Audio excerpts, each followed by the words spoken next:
اڑتے اڑتے غم کا پنچھی دور افق میں ڈوب گیا، اڑتے اڑتے غم کا پنچھی دور افق میں ڈوب گیا، روتے روتے بیٹھ گئی آواز کسی سودائی کی۔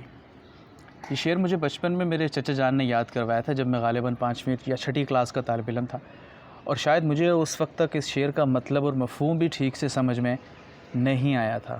ویسے آپس کی بات ہے، اس شعر کا مطلب تو مجھے ٹھیک سے اب بھی سمجھ میں نہیں آیا، لیکن کہنے کی بات یہ کہ اگر بچوں کو شعر و سخن اور ادب سے دلچسپی پیدا کرنے کا کام ہم والدین اور گھر کے دیگر افراد اگر بچپن ہی سے شروع کر دیں تو بہت جلد بچے اردو ادب سے نہ صرف شناسا ہو جاتے ہیں بلکہ وہ اپنی بنیاد کو بھی محسوس کرنے لگتے ہیں۔ اپنے بچوں کو شعر و سخن، شعر و شاعری، اردو ادب خاص طور پہ اس سے روشناس ضرور کروائیے۔ یہ بات بالکل بھی قابل ستائش نہیں ہے کہ آپ کے بچے انگلش تو بہت اچھی بولیں، فر بولیں اور روانی سے بولیں، لیکن ہمیں اپنے بچوں کی اردو کے اوپر ترس آنے لگے۔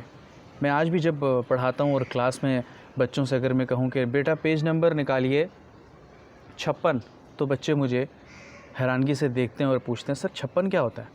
لیکن اگر میں ان سے کہوں کہ بیٹا 56، تو شاید وہ بہت فخر سے بولتے ہیں اچھا وہ ایکچولی سر سمجھ میں نہیں آتی نا ہمیں اردو میں، اور وہ یہ بات فخر سے بتا رہے ہوتے ہیں۔ یہ بات باعث فخر نہیں ہے، ہم والدین کو اس حوالے سے سوچنا پڑے گا۔ بات سمجھ میں آئی ہے تو آگے شیئر کر دیجئے، سمجھ نہیں آئی ہے تو ویڈیو لائک کر کے آگے بڑھ جائیے، اور اگر اتنا وقت بھی نہیں ہے تو ویڈیو کو یہیں روک دیجئے۔ بہت شکریہ۔